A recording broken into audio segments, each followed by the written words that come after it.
where we go. Let's talk about Mark Gay for a moment, folks, if I may.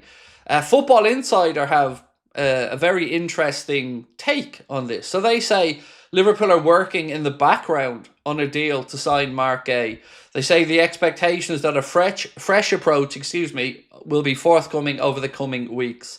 So, look, I'd love Mark Gay to come in, regardless of the Konate situation. I just think it's a very, very good signing.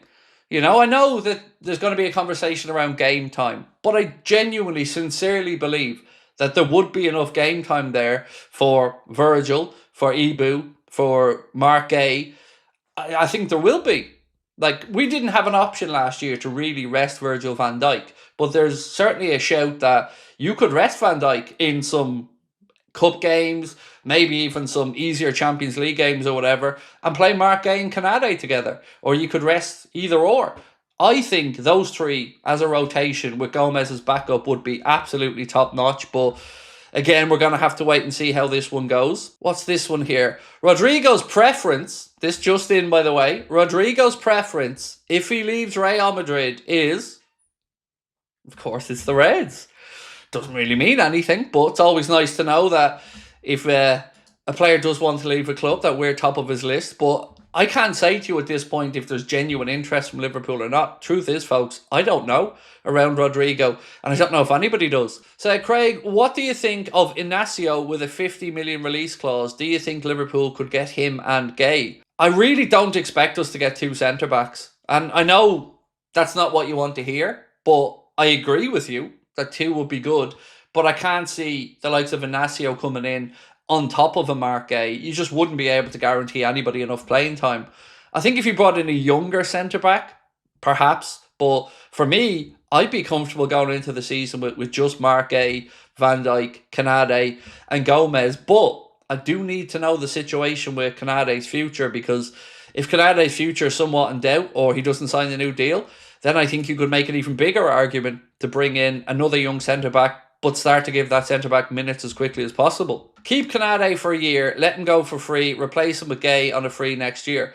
Yeah, but you're missing one big part of that whole story, which is Crystal Palace won't let him go on a free. You know, we have these mad hypothetical ideas as fans, all right, but a lot of the time when you actually think it through, there's no way it's going to happen. And there's also no such thing as a free lunch. So even if we did sign Mark Gay next year, the money you're going to give Palace, you'll probably end up giving him a significant amount of that in a signing on fee and wages anyway. So it's kind of a false equivalency to a certain extent. And also, Palace won't allow him to go for free. They're going to want to get some money.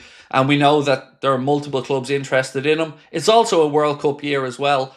So I think he's going to want to move and he's going to want to be steady for the new season ahead. Speaking about centre-backs, let's talk about Ibrahima Konate, where Lewis Steele has reported that it's 50-50 as to whether Konate stays or goes with only a year remaining on his deal. I'm a little worried about the defence, because if we don't get any, we'll be told to stop being ungrateful like before we wanted signing. We will, Jack. I know everyone doesn't watch every stream, but I keep reiterating that we've nothing to worry about. We will bring in a centre-back. I can't tell you who that'll be. Maybe it's Mark Gay, maybe it's Cresswell. I don't know. But we will get one in. It is on the club's to-do list. Asantino said, just pay for Gay and Isak, then use the window to find the gems.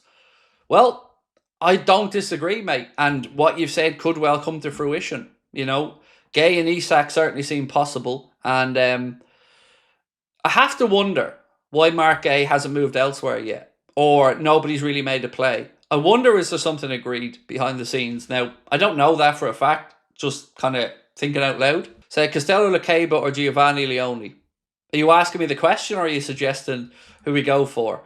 I would say Leone is more likely, because with Lacaba you're talking, if I remember correctly, about a 70 million euro price tag, something like that.